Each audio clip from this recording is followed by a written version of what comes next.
Welcome back, parents. Listen, some of you are going to be familiar with our guest. He has become famous for lots of reasons, but most importantly, what you need to know is that this is a story of redemption and a story about faithfulness in marriage during some of the most difficult times. So, my guests on today's episode are Mark Whitacre and his lovely wife, Ginger. So, Mark and Ginger, welcome to the Families of Character show. Thank you so much for having us. Yeah, thank you. Yes, let's jump right into what our listeners are probably going to be most familiar with. Hollywood released a major motion picture about your story where Matt Damon played your character, Mark, and then Melanie Linsky played you, Ginger. So, why don't you tell us the name of that movie? And then we'll come back and have you sort of tell your backstory, how you met, and um, what happened in your marriage kind of early on in business and the involvement with the FBI and the whole nine. So tell us a little bit about this movie that Hollywood put out. Yeah, it was a movie, 2009, about 15 years ago, titled The Informant. And my identical twin, Matt Damon, played me. I love it. and it is about 15 years ago. Okay. Well, I tend to think, and this is my personal opinion, that Hollywood gets lots of things wrong. I'm not a huge fan of these popular movies that come out, and especially movies that come out about, something, a real story.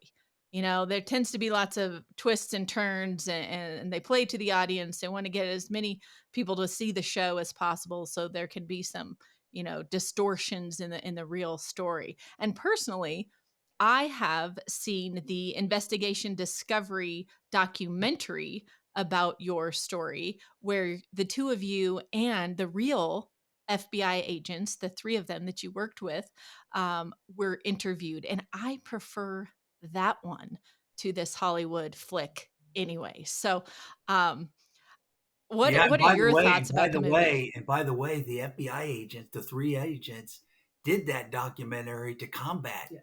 the movie. That came out about 2 months after the movie was released. They felt like, wow, the movie was based on a true story, but highly embellished to make it more entertaining. Mhm. And they felt like it was so far off from what really happened. They did the documentary to combat the movie, and it had the real agents, as you said, and then had Ginger and I also interviewed. And people watch the documentary, they watch a movie and say, this is two different stories. Absolutely. Yes. That's why we have you on the show today, because we have you live in person, the two of you, married for how many years? 45 years Yes. as of last month. Yeah. 45 years, which is a miracle Congratulations. after your listeners hear our story. Right. Well, congratulations. We have you live here to be so that you can really have the opportunity to share your story personally, the truth about what went on in your marriage and family life and your business. And let's just jump right into that. Tell us a little bit about how you and Ginger met, and then jump right into kind of the events after you got going in your business and started taking off at ADM. Yeah, Ginger and I met. Met in the school band when she was seventh grade and I was in eighth grade in junior high, and that was about an hour north of Cincinnati, near the Kings Island Amusement Park, is where we grew up. My 91-year-old mom still lives there today in that area, Oh, and then we started going together in high school. Went to three proms together, high school proms together, sophomore, junior, and senior. She was the class treasurer of her class. I was senior class president of my class. I was one grade ahead of her, and we're married 45 years, and I think about what God's done in this journey. It's something only God can do. oh, And we got I married love it. 20 and 21, which, Yes. we would cringe if our kids had gotten married at that age, but we got married in college as he was getting ready to go to Cornell for his PhD. So right in the summer semester before he started his PhD that we got married. So Yeah, finished a master's degree at Ohio State University. She went to Ohio State also, And then when we finished my master's degree, we got married and went and started a PhD in biochemistry at Cornell in New York. Full My scholarship. goodness. That is Crazy. awesome. Very highly driven couple, clearly. And so He was. when did you have your first child? Well, we were told that we couldn't, after 8 years of trying, we were told we couldn't have, had a 90% chance of having a child. So we applied to adopt children, to adopt a baby. But they told us because we were so young, babies were going to older couples. And so we went down the path to adopt a brother sister. They were 5. Our son was 5 and our daughter was 7. They're natural brother and sister. So we adopted them in December. 4 months later, I found out I was pregnant. After And trying for 8 years. a few months after that, we moved to Germany with the company that he was working with, and our youngest son was born 1 year and 1 week to the day that our 2 older children were adopted and came to live with us. Not so much adopted, but came to live with us. So 1985 was an eventful year. We went from a dog to 2 kids to 3 kids, all living in a different country in 1 year. So it was. And then as soon as we moved there, I was 4 years in Germany, but they wanted someone that spoke really good English to be over Southeast Asia. So we moved to Germany. She's a few months from having our youngest son, and they put me over Southeast Asia, and they sent me 1 month every 3 months to Southeast Asia. I barely made it home for the birth of our only biological child. Oh my I goodness. think 1985 was like, hey, can Ginger handle that? Because I know what's coming in 1995. So it was like, if she can handle this, maybe she can handle 1995. But yeah, it was very stressful for him to be gone, to be in a country with no, I didn't speak the language very well, no family around, this was in the 80s. So 1985. So it was a very different time, but I'm glad we had it because we have our children. So. Yeah, and the wall. We Yes. were there when the wall came Oh yeah. down. The wall between East Germany and West Germany in Yes. 1989 when that came down. So we actually have a piece of the wall on the shelf behind us here of the Berlin Wall when it So was taken yeah, down. Oh, wow. lots What of a great time. memories. No kidding. And Ginger, like you said, if he was gone so often and you're in a new place and you don't have your tribe, your community, Right. Right. you had to be a very strong woman to be able to take care of these 3 kids Right. and hold the No, fort down. there was no FaceTime, no really internet. So everything was expensive. So to even call my parents, it was like, you couldn't just call every day because you were just overwhelmed. It was Like like, 60 cents a yeah. minute. So it was like we call them on Right. Sunday, and I'm like, oh my gosh, I don't know if I'll make it till Sunday to be able to call them. And but we were fortunate. We did meet a young couple that was with the military. They moved into the little German village where we lived. And so that was such a wonderful to have someone to speak with. They had children that were a little bit older than ours. So that was nice. So that it gave me a chance to have somebody watch the kids while Mark was out of town. So I could just go and get my hair cut. Just something so simple that you can't drag 3 kids with you somewhere to do. But we were very blessed to have them as friends and still continue to be friends. And they had American grocery stores so they could get us Campbell soup and Kellogg cereal, and because none of that was available in Germany those Yeah. 4 years. So that Oh, got sure. us some American treats too that we greatly missed. Moon That's pies and Just, that's awesome. yeah, so Thank goodness for community and friends, yes, they can really help absolutely. pull us through in some hard times. So Right. that was about so you had 3 kids in Germany, and how old were you, Mark, at that time? well, basically during that time, I went there, I guess, when I was about 28 years old, and then I was doing joint venture. I became vice president of this large company in Germany, second largest chemical company, right after BSF. We were called Evonik, and a huge company, but not much smaller than ADM. And I was vice president doing joint ventures in my 20s. Wow. And I finished my PhD at Cornell at 25. So, by the time I was 27, I was vice president, and I was doing joint ventures and acquisitions. And I got to know the CEO of ADM, which is the 56th largest company in America, Archer Daniels Midland, huge company, 70 billion in revenue, 32,000 employees. And I was doing joint ventures with the CEO and the COO of Archer Daniels Midland for a couple of years. And I never forget, they said, well, why don't you just, there's a lot of bureaucracy you have here at Evonik. Why don't you just join us? And I said, oh, 2 years, been almost 4 years with the company by that point. And I said, there's no way I would ever leave this company. And I said, I got great mentors that are pouring into me. I have a great future. They were really talking to me coming back to the USA to be the president it's called Degusa then, but its name's changed, Avani, but to be the president of the U.S. branch, which was pretty large, plants in Alabama, headquarters in New York. So they were kind of preparing me to be the president of Degusa, United States. And I said, I can't imagine making a change. And he said, well, how much do you earn? And I started sharing, where's Deutschmarks in? This is before even euros exist. This Right. is 1989. So I would have been 32 when this conversation is happening. And I said, well, we added all up, bonuses, stock options, about 400,000 US dollars, because I was paid in Deutschmark.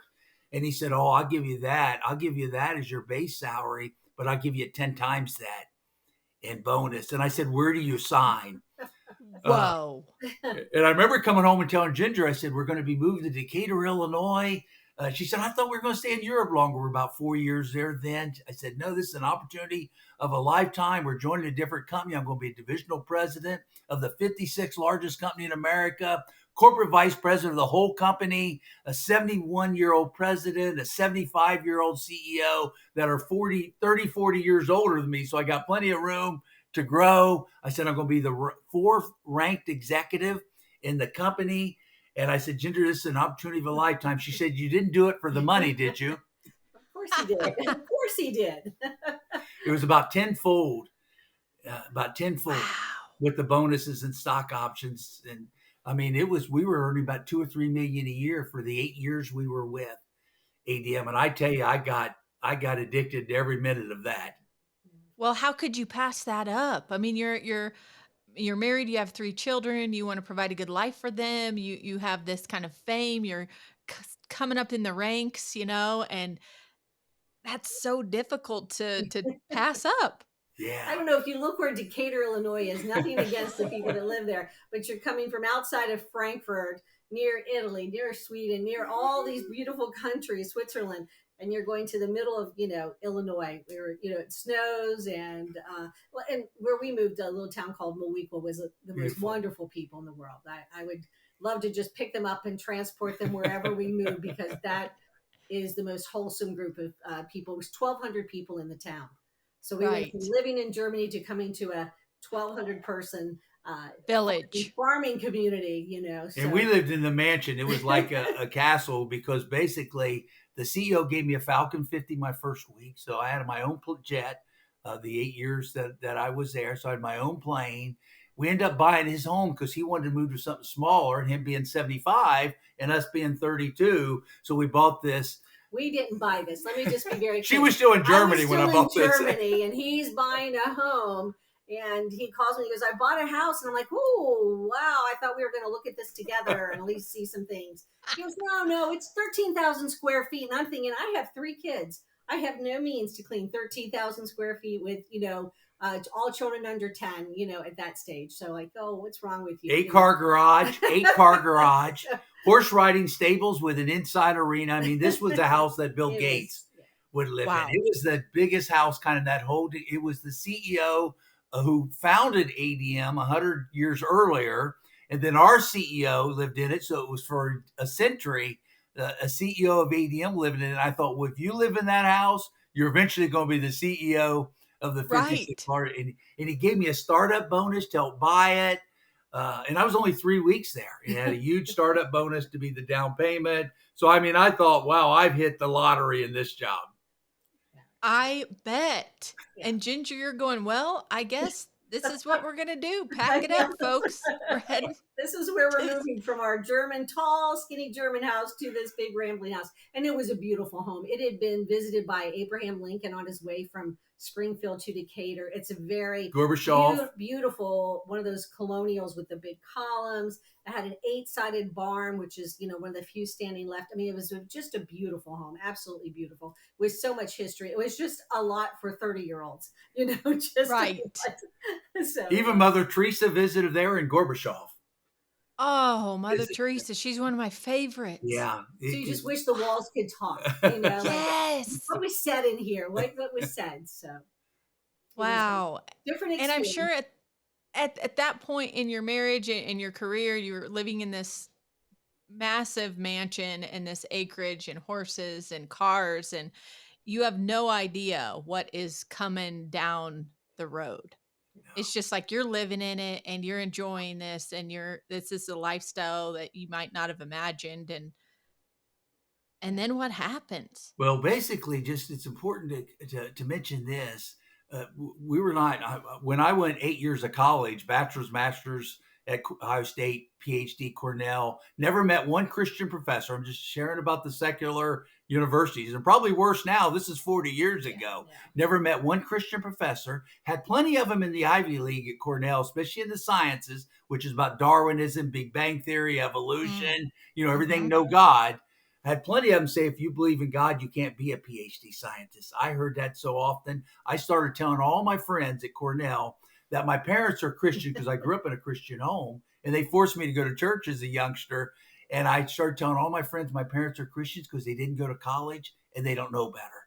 Oh, Really what I right. thought during Okay. the time. They're Yes. just not educated So enough. you know why God's beam was right on him, like, oh, buddy, I've given you this gift, this amazing intelligence, and I'm gonna have to straighten you out down the road. But Oh Ginger's my. mom also she wasn't a Christian. She worked for Carl Sagan in the astrophysics when I was getting my PhD, and he's an atheist and publicly very public as an atheist. So she was not a Christian then either during her But youth. still more of a believer than you were. Like just because I worked for them, I still had this underlying faith. Like I Yeah. knew, like I just wasn't practicing what I knew. Yeah. But So when she was Okay. 30, her mom got real sick. Her mom was 10 months in the hospital. Ginger was by her side a lot of those months. And I never forget, Ginger, this is well before we joined ADM. Ginger became a Christian during that time. And I remember said, Ginger, I'm a PhD scientist from an Ivy League school. You can't believe in God. She said, Mark, I'm telling you, you're wrong. God exists. Jesus is the Son of God. And she said, I'm going to pray for you, Mark, but I'm telling you, your education is in your way, but God does exist and you're wrong. And she said, I'm just going to continue to pray for you. So she Oh, became, that gives me so the she was a chills. Christian by the time I joined ADM. and She he, was. he was a different Mark than what you're speaking with. He was this up and coming corporate leader, so he was extremely arrogant. He knew way more than I did because he had a PhD and I had not finished my bachelor's, and I was just a stay at home mom. So, clearly he knew the better about God than I did, that there wasn't one. So it was some heated battles, once, especially because when you're in a unequally yoked marriage, at that point we were, because I had met Jesus and I knew what was going on, and he clearly was not. And she So was active in the church and joined Bible study groups and was leading Bible study groups. And I remember I filled that 8-car garage with 8 cars. I was getting $200,000 or $300,000 a month in bonus. So I had a Ferrari, 2 BMWs, 2 Mercedes, and I remember buying a red Ferrari, and I could buy them without any loan at all. One bonus, I could buy a car, and I'd tell Ginger, I said, Ginger, let me buy you a yellow Ferrari. She's driving a 10-year-old Grand Cherokee. And I Yeah. said, let me buy you a yellow Ferrari. I just bought a red one last month. And she said, no, I want to be a good steward for God. And I just don't think that's being a good steward. And it was like hearing Latin to me. I couldn't even comprehend it. So Like, she who was is driving this this old woman? Jeep when and I I'm don't driving. quite look like a yellow Ferrari girl anyway. So I'm a Midwestern girl. That's not my cup of tea. I'm a good uh, Ford Jeep kind of girl. So it was. Yeah. Well, as he's accumulating these cards and these things, right? What from your perspective, Ginger, how did you kind of how did that resonate with you inside, and how did that translate to your relationship with Mark? I mean, was there judgment? Was there arguing over like this is ridiculous, or were you just kind of staying in your own lane and saying, "You do you. You if you want to buy those for you, you can, but I'm going to drive the Jeep and I'm going to be a good steward for Right. Christ, like I know my lane." Right. I definitely said, you work hard. If you want to buy these things, you do.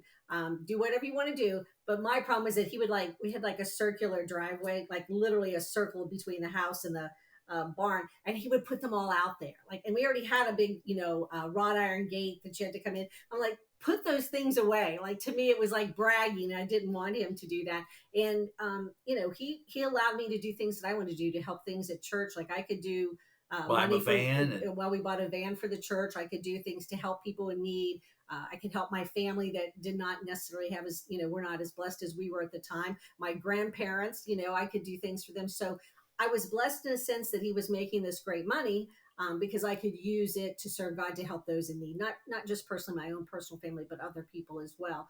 Wow. And but there were times when it just got to be like ridiculous. Like, at the time when he had 8 cars, there was only 2 of us that could drive. Like, we Right. have 3 children that couldn't even drive, and we have, the insurance guy's like, "Keep going, Mark, keep going. Right. Buy another car. We don't care." But I just thought, this is crazy, So, and it just didn't. That kind of stuff did not entice me to have a fancy car, but Uh-huh. it did Uh-huh. she for just I kept did. saying she's praying for me. And I didn't understand. She just said every time I'd come home and I have a Porsche, I'd buy a Porsche. I went to buy a blue sport jacket, came home, never had the jacket, but I had a new Porsche that I saw on the lot of the dealer that I bought. So I come home with my son with his Porsche, and Ginger just shake her head. She said, "I'm praying for you. I because am really praying for you." he thought all those things would fill this void. I knew he had this void in his heart, but he was using all these materialistic things, fancy suits, or being able to have lunch in Phoenix and dinner in New York City. And just, he was trying to fill it. And I knew this hole was never going to get filled, never, till he met Jesus. And so Mm, I wasn't trying to be like ugly to him. I was just saying, I'm praying for you, because I know what it's like to have that hole and not know how mm. to fill it. And so Ooh.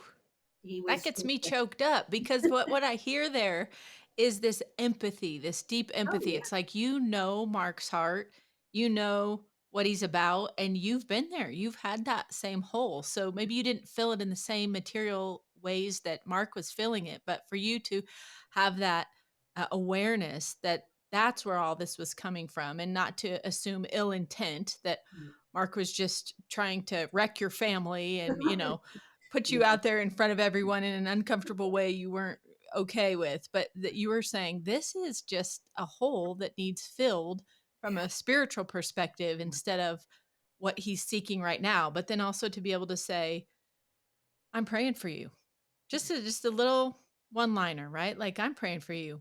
I have confidence that one day God is going to show up, or you're going to turn towards God. He's always there Right. and say yes. And so staying in that confident space during the craziness. And she Well, would say, and I tell you some, Jordan, she would say things like, I know you think these cars and this jet and this mansion, and we had 3 golf greens on the property. It came with the property, golf greens. I mean, it was beautiful. And she would say things. She said, "This is all going to be gone. You think this is all going to be? Those cars are going to be rust in 20 years from now." And Right. she would say things. You could get the level of Bill Gates, and you're not going to fill that void with houses and cars and planes. She would say that often. I Right. didn't understand it then. I understand it now. But she Sure. would tell me that. She said, "You think this is going to really fill that void? 2 weeks from now, you're going to say what's next." Right. I Yeah. didn't say it so eloquently, like, you're just wasting money, you fool. What's wrong with you? You can't take this with you in the coffin. You're going to die, and you can't take any of this with you. But again, it was because I was coming from the point of a new believer, high on Jesus, and I knew what he was missing, and I just wanted him to have that too. You just know, when you love Jesus so much, you want everybody to love him. And Yes. that's all I wanted, because I've known him my whole life. I've known him since I was, I knew him in junior high. We just kind of met then, but really knew him from high school. So it's, it was a long road that I've known him, and I just wanted him to be on the same path. Beautiful. So beautiful. So then, so you've got all this stuff. Life is good. You're at ADM. You've made the transition over, and you're living this lifestyle. What kind of stuff did you get caught up in? Share with Well, us. well, a couple of years after being there, I remember the CEO and the COO, 75-year-old, a couple of years there. Now they're 77 and 73, because they were 75 and 71 when I started. So now I'm 2 years there. Now one of them's heading towards their 80s, the CEO being 77. And I remember them saying, "Mark, we're getting a lot of pressure being a publicly traded company on succession. We're going to have to announce kind of who, we won't make the change now, but we have to announce to the to kind of the SEC and all the ones that follow publicly traded companies, who's going to be the next CEO, the next COO, you're going to be the next COO, Mark. And that's when I was only 34.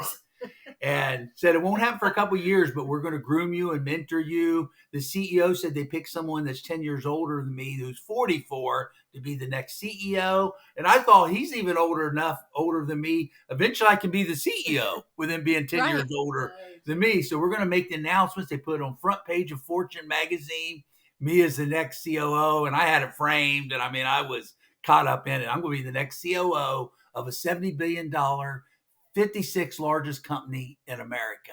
I said, this is, if there's a heaven, Ginger, this is it. This is the heaven. She said, oh, Mark, I'm telling you, this is not heaven. I said, Ginger, this is it.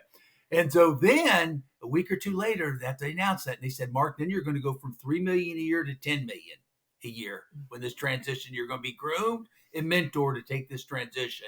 And this is, keep in mind, This is in the 80s. Yes. Now by this point, we're like 1991, by this point, because I joined in 89. I'm 2 years there. But 1991, 3 million a year is like 10 million a year today. And to make 10 million would be like 30 million today. So, I mean, it really was substantial. And I was so excited. I thought, I can't wait to be COO. And I had my mind, eventually I'm going to be the CEO, not stop at COO.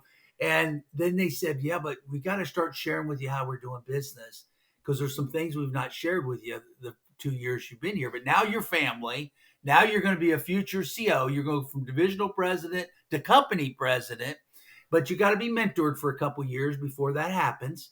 And they started sharing with me a price fixing where they're meeting with their competitors and fixing prices that's highly illegal. And I remember saying, well, that's not legal. And they say, Mark, he said, everybody does it. This is the way business is done in the commodity business. You're only out of school, a handful of years out of Cornell 7-8 years ago. He's been CEO for 30 plus years. This is the real world. And those politicians that put antitrust laws on the books against price fixing, they shouldn't even exist. They don't know anything about business. But and I said, they're grooming you all right. So he started justifying it, right? All the right words. But he said, this is what it's going to take to move up. And I wasn't willing to not become the next COO over the next couple of years.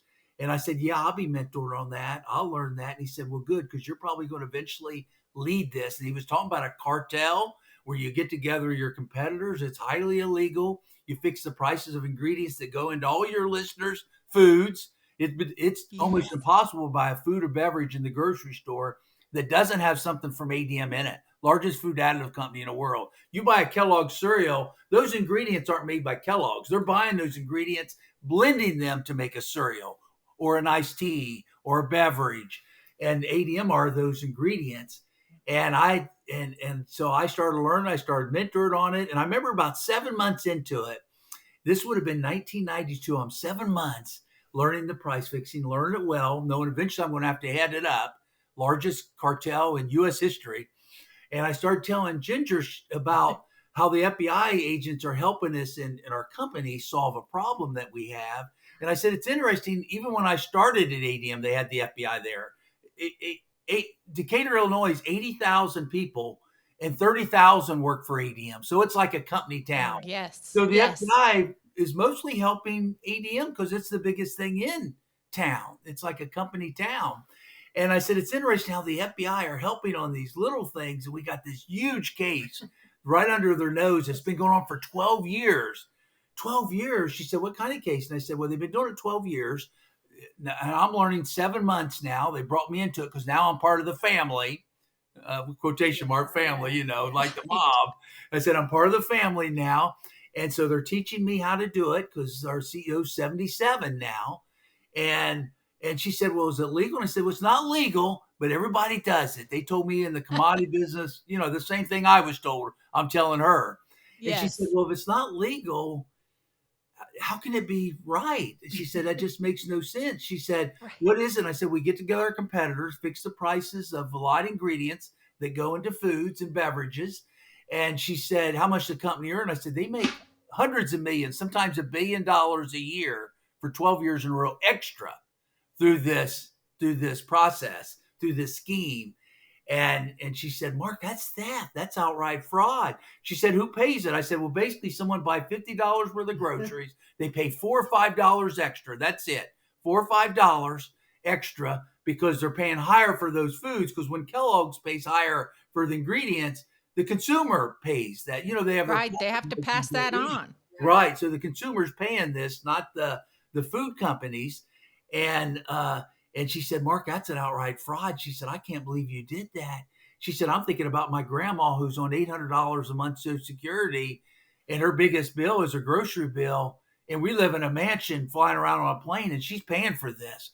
And her mom and dad that work at factories, Procter and Gamble and Ford, her mom and dad was working at the time in factories. She said, I just think this is terrible. She said, I'm going to have to pray about this. Because $4 or $5 to a man that makes millions is, like that's lint in your pocket to people that are working hard and people even in the community that we were living in, these farmers.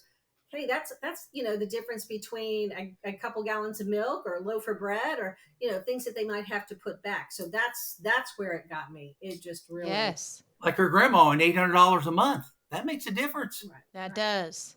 So she's saying, Mark, you cannot do this any longer. Like, this is illegal. You're telling me this. Now I know this. Right. And she said she's going to pray about it. And I thought, boy, whenever she prayed about something, it never ended up good for me. I thought where my head was at during that time. And so she went and prayed about an hour and a half. And then we met after she prayed about it. She said, Mark, God's led me to a decision. You're involved with something for 7 months that's been going on for 12 years.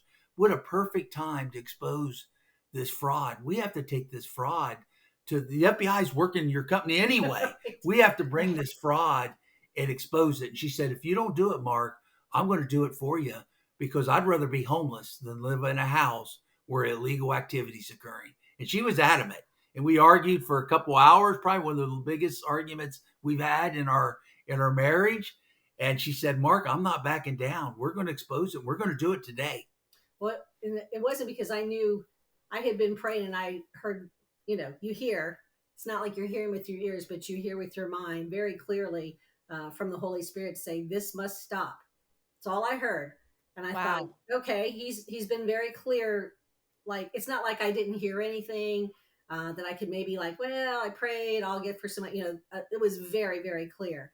And I thought, I'm not going to stand in judgment one day that, oh, I told you to do something and you didn't do it.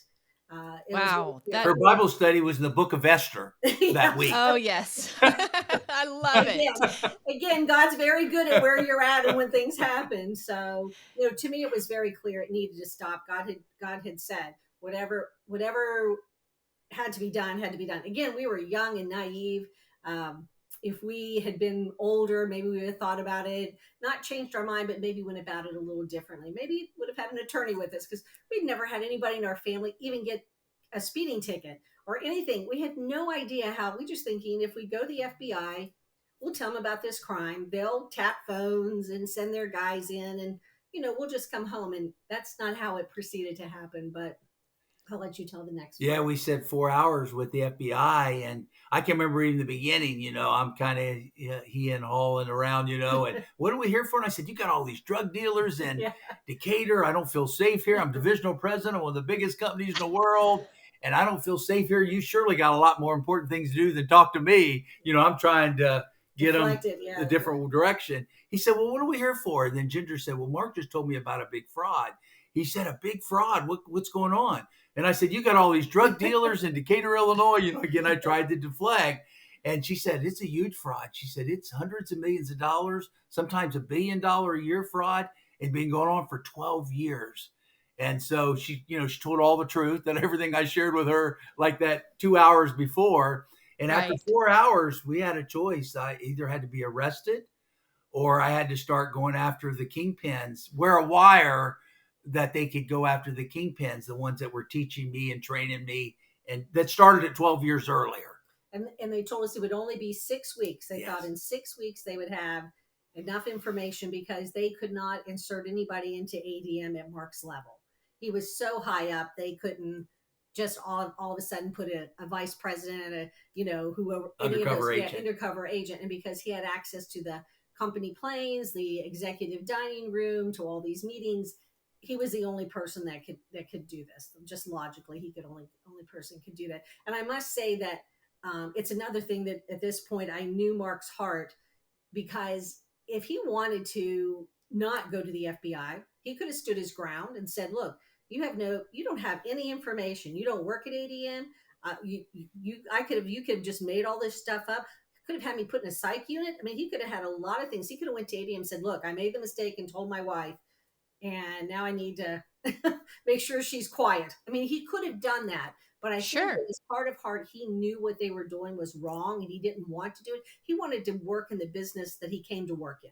He didn't want to Yes. do things illegally. So I think, Yeah. he just kind of used me. I'm going to put it that way. He used me to help go to the I did feel FBI. relieved to tell Ginger, and Yeah, that it really did. It did, because I'm thinking we're already a successful yeah, company.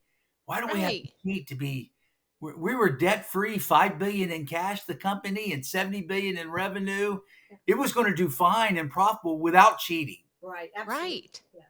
I could see if they were Yes, struggling, but they were really, I mean, they were just so profitable. It just made no sense it was just to never take enough. advantage of people. It really, around the world. Like I said, it just wasn't the United States, it was around the world. So, Right. So in your living room, you're talking to the FBI agents and they're saying, "Okay, now we know this.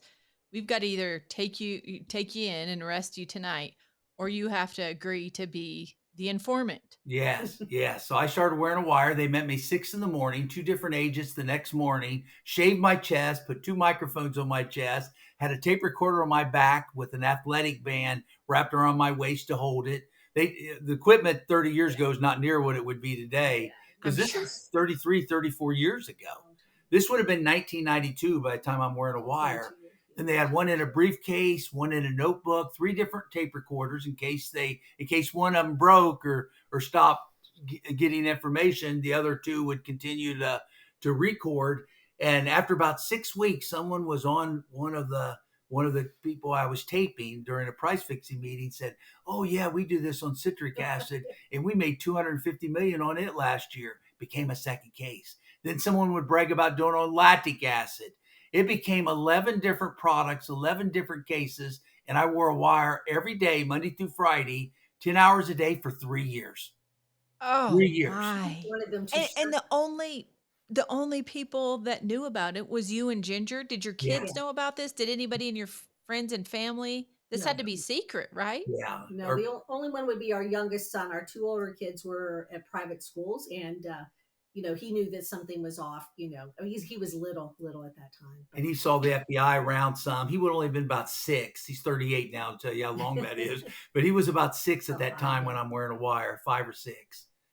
So Wow. So what does this do to you psychologically to be Oh, leaving your home wired up every day, 10 hours? You know that everything you say and all your colleagues and all these people you're meeting with is being recorded. I mean, even when my mom would call me in my office, they were living in Cincinnati. I'm in Decatur, Illinois. They call a brother or sister, a parent, a cousin, anybody call me, they're being taped. Any conversation I was having. I'm going to the restroom. I'm being taped in the I mean, right. it's crazy. There was just no privacy at all till I'm meeting the FBI at night and taking all the recording equipment off and having debriefings. And they told me during that time, started the first week, they told me, and the documentary covers this, I feel, believe really well, the Discovery Channel documentary. They say, Mark, if these guys catch you, they're going to kill you. This is I'm billions of sure. dollars at stake. People are going to go to prison. They would have you, and they have the means to have you taken away without them doing it themselves. right. So they Right. said this is life threatening. If you get caught wearing a wire, and to hear that a couple times a week for 3 years took a huge toll. I would be Both of blowing the us. driveway off. The documentary even shows me doing that. They taped that they recorded that in the movie, but they felt like it didn't fit a comedy, so they took it out. But I was blowing the driveway off with a gas leaf blower at 3 in the morning during thunderstorms with a certain suit and tie on. I mean, I was Oh, falling apart. And I you felt the were same. her. I felt the same because I had encouraged him to go to the FBI, but every day that he left, I just prayed all day long, let him come home safe, because I thought if something happened to him, how do I explain this to our children, to his parents, my parents? How do I explain? We were trying to do good, and knowing that I know what happened to him. If something unfortunate happened, it would not have been an accident. And to know that. So it was a lot of stress on both of us. And we couldn't share it with anybody but Jesus. That's it. And he wasn't a believer at that time. So I'm sharing it with Jesus all day long. He's not. He's just praying that he gets through each day without them finding Yeah. finding out anything. So Most pressures that I've ever had in my life by far. Prison was a cakewalk compared to that. I mean, I was falling apart. Lost 60 pounds. People at work on tape, as I'm being taped, they'd say, "Mark, we think you have cancer. You got to see a doctor. Something's wrong." But it was really a nervous breakdown that I was having. And there was a green lamp, and it made the video camera, the video. And this green lamp that was like from a yard sale. And it would be at every meeting because the FBI would put it in the meeting room where I said we were going to be. And they could then monitor from a next room and zoom in whoever was talking. And that way they could show a jury, not just the jury hearing the audio tapes that I'm making. The Right. lamp had the video camera. And this green lamp was in this like $1,000 night hotel, Shangri-La Hotel in Singapore. The same 11 guys. A couple weeks later, it was at the Mandarin Hotel in Hong Kong. Same 11 guys. 4 seasons in Chicago. It was at the Sheraton in Maui, Hawaii. That green lamp ended up being at 2 or 3 meetings a month. The same 11 cartel members for 3 years. And I look back and I say, thank God we did not have a woman criminal among us. Because the woman Exactly. I criminal, was going to that green say. lamp was following us around the world. Oh, and it was like ugly green, like the 1970s olive green, and it was weirdly shaped. And I mean, it stuck out like a sore thumb, but clearly they were just so focused, and Mark will share that, so focused on what they were doing that the green blinded them to everything that was around them. Yeah. Just they were focused on the whiteboard, divvying up who got what. How much that money? they didn't Millions see. were each making Right. in bonuses. Greed Didn't. blind. It really showed me greed blinds you, completely blinds you. Till Yes. when they saw the green lamp, then they were like, oh, yeah. Then they remember the green lamp. They You know, go, when the green lamp "That." brought in how they collected the evidence, and then they're all hitting their head. Then they remember seeing that green lamp for 3 years. I bet. Oh my goodness. So Yeah. this went on 3 years, and Yeah. then tell us what happened at the end of that. Well, they gave me full immunity. They said, Mark, we're so appreciative of you. We have a U.S. attorney in Chicago sign a full immunity agreement. Those 7 months that you were doing this completely wiped away.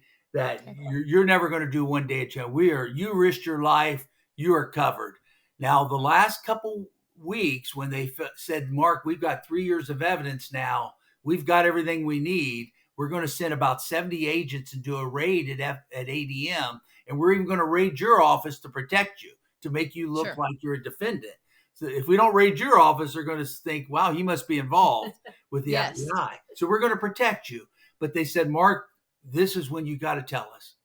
The company, this is a huge company that's going to have millions of dollars of lawyers, $70 billion company. They're going to have the best of lawyers. We're going to, if there's something that you've not told us, you've got to tell us now. And if you tell us now, we'll give you full immunity for it because you've helped us so much. Any crime you've done, unrelated to the price fixing, if you tell us now, you have full immunity. Full immunity. Okay. And I said, yeah, okay. There's nothing else to tell you. And they said, now we're telling Mark they're going to come after you with everything they have. Even the smallest of things, they're going to come after you because you're the only witness against them. So you've got to tell us before we do this raid. And I said, no, there's nothing to tell. And the day that they did the raid, and within a day after that, ADM really connected in government, found out that I was the informant and found out I was the one working with the FBI. And they called the FBI and said, Mark Whitacre's no white knight informant. He stole $9 million from us same time he's working for the FBI. And so he's no informant, no white knight informant. So they come to our house and their meeting was said, Mark, what about this 9 million they're saying about? I said, well, we got several under table bonuses and no taxes was paid on. That's the only really thing that was done. But I said, they approved it. They were getting them also. So everybody got it. And I said, I had all these stock options that are even worth more than that. But now they fired me for being an informant. I can't even exercise these stock options. So I felt this was the only thing I had that I could sustain the type of living that I'm used to making and sustain my family in the cost of living I have. And they said, Mark, we could have gave you full immunity for that. This is a huge mistake because now taxes weren't paid. You're the fourth highest executive there. The 5 top executives have to report their salary to the SEC. That part wasn't reported. There's federal crimes in this now, and we have to take your immunity agreement away. And you would have got immunity for this if you told us. But now that the companies went to the newspapers, because there was not online media then, it was real newspapers back then. Yes. But now that it's in the news, and now that they've informed the FBI, we've got to charge you for this. But Mark, we know you're under pressure. We should have never had you wear a wire for 3 years, and we're going to get you the best plea deal. You won't have immunity anymore, but the best plea deal we can get you. And they went to the U.S. attorney in Chicago, said, look, Mark helped solve a crime that was $1 billion a year for 12 years in a row. Under pressure, that they were okay with the $9 million when he worked for them. They only came and told the FBI. They were even promoting him during then, but now that they're mad at him, they're trying to go after him for something that they were okay with when he was with the company. So we want to give him the best deal we can get him. And the prosecutors agreed, said, Mark helped us a lot. He risked his life. We'll give him a 6-month, the Martha Stewart, a 6-month plea agreement, 6 months in prison, go in at 38, because I'm 38 by that time after wearing a wire for 3 years. Go in at prison 38, come out at 38. Deal of a lifetime. Lawyer calls me in Chicago, said, Mark, we got this deal of a lifetime, 6 months in federal prison for not telling him about this $9 million fraud. 6 months, Mark. And Ginger said, Mark, I beg you to sign it. Let's put it behind us. And I looked at Ginger and said, it's all your fault, Ginger. I'm in this mess because of you. I'm going to do the opposite you want me to do. And I ripped up the plea agreement, threw it in the trash can, fired the lawyer who recommended it, went to court for 3 years further in the court. So now I'm in my, not far from 41. I'm in late 40. And I ended up getting 8.5 years instead, when I would have had a 6-month sentence. So I went from immunity, so a 6-month plea agreement, to 8.5 years in prison. Some really awful rules. I had no idea on the 9 million. So I'm sitting with the FBI hearing it for the first time. I'm like whatever. I'm like, oh my gosh.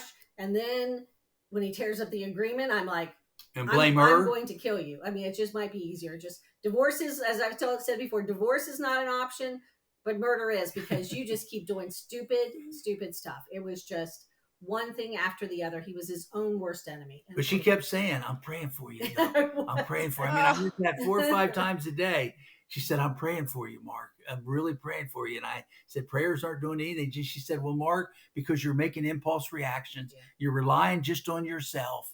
And therefore, that's why you're getting the results in your life that you're getting. And I was so depressed with an 8-year sentence. I pulled my car in a garage, wrote a 17-page letter to Ginger and our 3 kids, and I tried to kill myself. And I was hospitalized for a month. I was treated for post-traumatic stress disorder, clinical depression, and heavily medicated. All I wanted to do was die. But God intervened. Yeah, God intervened. Because let me just backtrack just a moment. From when he was doing his leaf blowing in the thunderstorm, I came out and I said, Mark, come on, you need to come inside. You really need to come to God. You've really got to. And he goes, who needs God? I'm going to be the next COO of ADM, right? COO? Yeah. And I was like, okay, I'm waiting for the lightning bolt to just take him out, like boom. And it didn't. But God decided, he's got a plan. Well, we knew he had a plan. So on the morning that Mark decides to attempt suicide, we had a gardener who came every day, 8:00. For 8 years. For 8 years. Never 7:59, not 8:01. His vehicle pulled in the driveway at 8:00. He felt some reason he needed to come early that day. And he came at 6:30. He opened up the garage and found unconscious. Mark was unconscious. Mark was just minutes away from death. If it had not been for the gardener that felt that tug at his heart that he needed to go do. Like he thought maybe somebody had broke into the house, because we weren't staying there at the time. And Mark was mad at him. He was like, when he got better, he was like, man, I'm so mad at this guy. I got to go to prison now because of this guy. Right. You saved my life, you jerk. I know. So I'm like, another time, I'm like, what are you trying to do? Kill me? Because I was mad at you for all these times. Now you were trying to take the easy road and leave me with 3 kids and all of this mess. Yeah. And this case would have been wrecked, because without Mark being there to verify that he was the person that made the tapes, they couldn't have used them. So if I did kill Oh. myself, there's no case. They'd have to drop the case. They can't use Oh the dates my. unless they have the informant on the witness stand.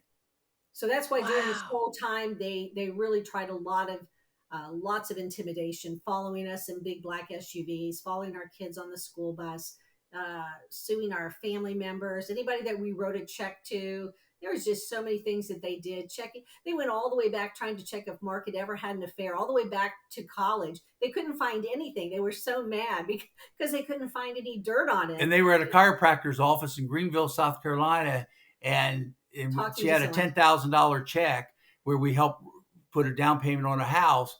And they're saying, well, if you knew about something about Mark Whitacre, we could really make this worthwhile to you because it's a different last name. And it was Ginger's sister who's married that we helped her sister. And they were thought there was going to be some dirt there. Yeah. Yeah, like, we paid Sorry, off the guys. mistress or something. No, it's my younger sister. Like, serious. Wow. But they were so desperate, Yeah. like I said, that they were looking for anything that would push him to attempt suicide, because they knew that would be the Yeah, best they way. wanted me dead for sure. And they were very clear Mm. about it. The CEO had said to many people in Decatur, Mark will regret the day he was born. No, who Wow. says that? I mean, Yeah. who? Oh, If you get caught, you don't. evil. Yes, Yes. evil Yes. does. Yeah. So we know God had a plan. He decided, well, Mark, you think all this stuff's really cool? You like the jet, the cars, the big house, the big title. I'm going to take all those away, and I'm going to strip Mm. you down to just an orange jumpsuit and you and I. But Yeah. the movie kind of ends then, and that's really when life was just Yes, starting to yes. begin. I mean, the rest of our story that happened the last 30 years That's is the what's story. amazing at that point. I attempted That suicide, is. hospitalized for months. Someone showed up at my house, Mhm. and his name was Ian Howes. And 7 months before I went to prison, the judge gave me to get back on my feet and get our house in order before I went to prison. And he showed up and he said, Mark, this is going to be the beginning of your life. You're going to find your true purpose in your life. And I said, how's that the case? And he said, I'm just telling you, Mark, you can use this brokenness. You can really find your purpose of your life in this journey. And he started going through Bible study with me. And then my second week in prison, that was 7 months. So I learned a lot about the gospel, but I still had that education block, 8 years of college, telling me there's no God. That was still a hurdle. But my second Yes. week in prison, Chuck Colson showed up. Chuck Oh, wow. Colson of the Watergate scandal Yeah. went to prison in the 70s and became a Christian. He showed up in 1998, showed up at the prison I was at, 2 weeks in prison. And he asked me if I told him I was going through a Bible study for 7 months now. He said, Mark, have you surrendered your life to Jesus? And I said, I haven't. I want to, but I've got 8 years of college, including Ivy League, tell me there is no God. And he went to Brown, another Ivy League, and Okay, told great. me there is no Yes. God. And he said, Mark, do you think there's a PhD scientist that believes in God? And I said, no. And he showed me an article by Albert Einstein where Albert Einstein said only God could create the universe and only God could create man. Then he showed Mm. me a memoir by Sir Isaac Newton that wrote as much about Jesus as he did about science. Then he showed me articles by Francis Collins who discovered the human genome, who's a Christian. I said, Cornell never said any of these scientists Right. were Christians. And it was article after article, book after book. And after a couple dozen of those, my third month in prison, especially when he gave one to me by a guy named Don Byerly in Minnesota, a PhD biologist that wanted to prove to the world that God did not exist. In this book, Don Byerly studied for 10 years, PhD biologist, was going to prove once and for all God did not exist. And Yes. when he studied it, he wrote a book, Surprised by Faith. God exists and Jesus is the Son of God. And I finished that book on June 4th, 98, my third month in prison, after all those other articles Chuck Colson also shared with me. And I got down on my knees in tears. I'm $20 a month for 8 years after 2 to 3 million a year for 8 years. Now I'm $20 a month for 8 years. And I got down on my knees and gave my life to Jesus. And I'll never forget, I said, God, how can you be a PhD scientist and not believe in God after all Right. the evidence that I've just seen? And I became a Christian. Chuck Colson continued to disciple me. I used those $20 a month. They became some of the most productive years in my life. I helped guys get their GEDs. Spanish guys learn how to read and write better English. And I learned probably for the first time in my life, a servant leader, what it really means, because I'd never Mm. served anybody else until I Right. went to prison. It was all about me. and all Yes. meeting all the wants and needs and desires that I wanted. And now I had a chance to really help other people and found how rewarding that was. And it Mm, changed my life. And I've been out almost 20 years now and been in companies that all have Christian CEOs, love and it. was Yes. hired literally right the day after I got out. God blessed with opportunities. I learned HVAC in prison because I thought that's what I'm going to need to do, Sure. and I was prepared to do that. But God opened doors back in the biotech and back with my education. And now I work for the last 6 years, vice president of culture and care of Coca-Cola Consolidated. This is a bottling company. Our purpose, Yes. we're a faith-based company. Our purpose statement to honor God in all we do by serving others, pursuing excellence, and growing profitably. Think about a publicly traded company. Your purpose statement to honor God in all you do by serving others. And we have a chaplain in every plant, 104 plant sites, prayer groups, Bible studies. Our department heads all that up, culture and care. And I tell you, we're over 100 salvations and recommits over the last 18 months, well over 100 per month of In recommit your salvation company? in our company. I mean, it's a ministry that just happens to be in the beverage business. It's amazing. Wow. Amazing Yes. what God has taken us through and where He is now, because we could have never, during that Right. in prison time, could never have envisioned Yeah. even any kind of a career, back to any kind of career. But he came back and still in the biotech career for a long time with a Christian CEO. That was our goal, Yeah. never to go back to the And I corporate became world. COO. I started off like the level of college and became the COO of that company. I did for almost 10 years. And I'm still on their advisory board even today. So God is so blessed. Oh, And I never forget, Ginger's been asked so many times, especially when the movie came out, why'd you stay through all that when most marriages would split Right. up? And Ginger said, we look back and I thank God he didn't sign. She said, I wanted to kill him when he didn't sign that 6-month plea agreement. But I look back now, I thank God he didn't sign it, because she said, I don't even think he would have listened to Chuck Colson with a six Yeah. month sentence. He would have been in at 38, out at 38. But when you're broken and you're looking for hope and you're helpless and hopeless, she said that opened his heart to even listen to Chuck Colson. Mm. So she said, we really do. We thank God for brokenness today. And the largest Yes. victim of the case was the Coca-Cola system for high fructose corn syrup. ADM had to pay $400 million for that. So I work for a company today that was a victim of me 35 years ago. And I'm And they vice president. know. only They God. knew it when they hired you. Yes, Yes, yes, and they yes, knew it and embraced it, yes. and had me share my Yes. testimony at our plants and outside in the industry, like the event where I met you at in Denver. They had me share it. They embrace it, and they thank Yes. God for what God transformation stories. And the companies got together, including Coca-Cola and Tyson Foods and Purdue Farms and Procter and Gamble, and gave Ginger a whistleblower reward, helped finance her when I was in prison. So the Yeah. companies I stole from even took care of my family while I was in Wow. prison. When I'm $20 a month, I'm telling you, God exists and Jesus is the Son of Amen. God. Amen. I have no doubt about it. Amen. Amen. Oh, what a story of redemption. I mean, it is. It's And just marriage, and a marriage surviving, yes. really thriving, not just surviving. But if he had taken the Because 6-month deal, he would have come out still arrogant, still looking for the same kind of job, and we would not be sitting here, celebrating 45 years of marriage. We would have definitely gone our separate ways, because he was on a different path. I was yes. still praying for him, and but I was on one path, he was on another, and I think he would have just came back the same man he was. He would never have listened to Chuck Colson or Ian Howes or anyone else. Mm, And So Ginger came the mm, weekend. She brought our kids, and our youngest, I mentioned he was 6 when I went to prison, 12 or 6 when I started wearing a wire, 12 by the time I went to prison, 38 now. And our 3 children are walking with the Lord. And I just give so much credit to Ginger, how she held everything together when most marriages don't survive. It's a 78% divorce rate if you go to prison, 78%. It's 99% divorce rate if you serve 5 years and longer. And we're married wow. 45 years. and you said The odds are stacked against Yeah. you, but with God at the center, right. Yes. look what's possible. Right. Yes. Absolutely. He can beat all odds. Yes. There's nothing he cannot do. Yeah. So, and we have seen it. We've seen it multiple times over the last 30 something Yeah. years. It never stops him. He never stops amazing us as to what he Mm, can do. She was a saint. I give the biggest blessing, Ginger. The biggest blessing that God gave me was Ginger, because for her to stay and just keep saying, "I'm praying for you," I gave her every reason to run as fast as she could, to get out of that marriage.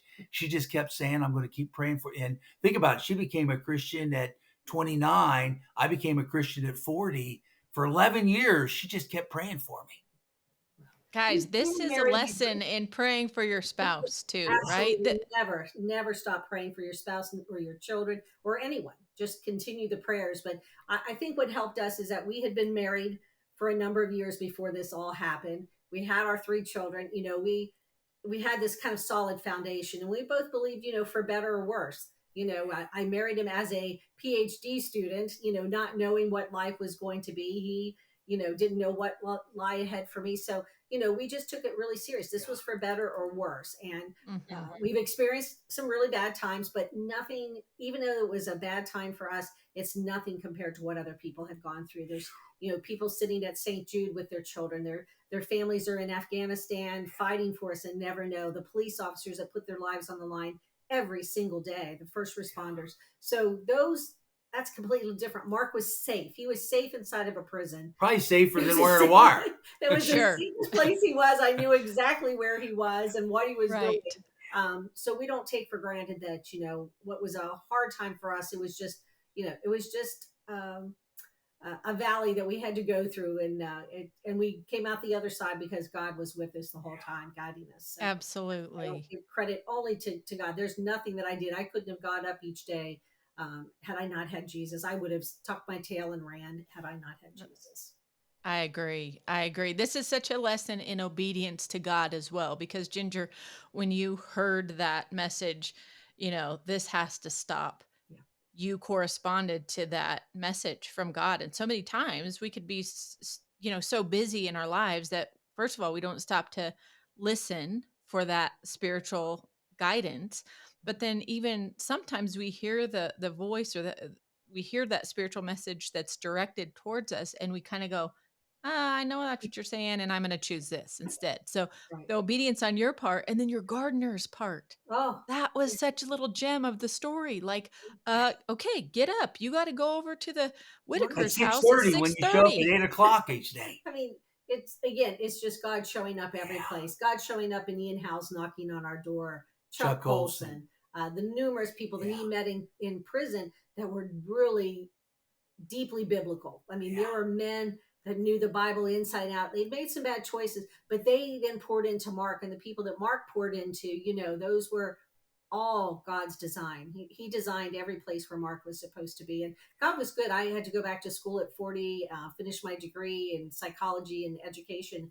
He opened up a place for me to teach every place where Mark was moved to. And he was moved because of good behavior. So, Moving up to a better right. place. So we ended up in Yeah. South Carolina and then Pensacola, Florida. But I would go there with no job and say, okay, Lord, whatever, wherever you want me to be, what school, and there'd be a kindergarten position open. And I'm like, okay, thank you. This is where I'm going to be. So we And just in the did that. middle of all of that, you get named like Teacher of the Year. She did. 2007 Teacher of the Year of her city. No, it was my school. Yeah, my her school. school. My school. So Yeah. it was still. It was huge. Well, it was huge, but it is. You get a $500 and a golden apple. Right. It's a recognition. It's the It was honor. nice to be recognized that because I did love my kids. I loved kindergarten, and I taught inner city, not far from where Mark was, and so I had some amazing kids that had some really tough lives. So I Wow. feel blessed. Every place that God placed me, I felt like it served me. It healed me more than it probably did anything for the kids, but it really gave me Christian teachers around me that didn't even know my story. I didn't share it with them, but they were Christians. And so just being around them, refilled my tank every day to get through and to move on. And so, Mhm. we're grateful. Every day I'm Wow. grateful. Wow. It's only in our brokenness that we can truly share ourselves with other people. Yeah. Isn't that true? Yes. Yeah. Yes. Yeah, we I thank mean, God for brokenness. We thank God for it today. I yes. wouldn't be a And that's Christian today without that brokenness. Yes, yes, but I think, in this world we live in, we try to avoid suffering at all costs because it's painful, it's Right. inconvenient, it interrupts our plans for our life. And you lived that way for 30 some years, 40 years, right, Mark? And Yeah, w- once you've been to a place where you've been brought to your knees, whether it's the loss of a child or you almost lose your marriage, like I experienced, these things when you get to that place of pain and then you get through it, you can look back, and if you're willing to be vulnerable mhm, and open, unzip and kind of show people what you've been through yeah, and share your story with just full transparency, that's where you gain so much life. Yeah. And other people are so blessed by hearing your conversion, how you were saved, how you wanted to die and you tried to, but like God intervened and saved your life because he knew that he was going to put you on mission to go out and transform so many lives and bring so many people to him that he needed you, right? So I Right. think it's such a message of, if you're struggling right now, if you're going through something very difficult or in a legal situation or any type of struggle, Mhm. that through it on the other side is like this place for you to Yes. really transform the lives of others through your suffering and through your brokenness. So I could not be more grateful, Ginger and Mark, for you coming on our show, just opening up, telling us about the truth of what happened for you guys and what saved your marriage and kept your family together. And I just want to say thank you for continuing to go out on the road on a regular basis to share this message at companies where other people are making lots of money and caught up in this greed, and on podcasts like the Parker Langdon show, who has a few followers but is speaking to young kids who are coming up in business and sharing that message. So thank you for your obedience to God's call on your life, and thank you so much for sharing with us today thank you on this for Thank having you episode. for us. We having think us. we Thank you think so of much. Romans 8:28. We think all things work together for good for those who love the Lord and live according to his purpose. That God will use the good, bad, and the ugly in your life all for good. He'll use it all for good if you let him. So Yes. Romans 8:28 Amen. is resonates with us. Yes, absolutely. Amen. I'm going to link that in our show notes. And also, if you want to check out the investigation discovery documentary or more about Mark and Ginger's life, you can go to Mark Whitacre, that's WHITACRE.com/ADM dot HTML, right? Yes. Yes. Yes. Yes. Awesome. Thank you so Thank you much for so having us. much. Yes. You Thank guys you. take Thank Thank you you. care. for having us. Yes. Have a very blessed day.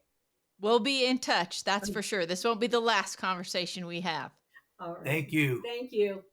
Guys, we'll catch you on another episode of the Families of Character show real soon. If you like what you heard today, please share the YouTube video, the audio podcast with people in your network. We need to get this message of hope out there to other people. So please subscribe to our YouTube channel. Make sure that you're sharing these episodes with people in your circles. We'll catch you another time real soon. Thank you.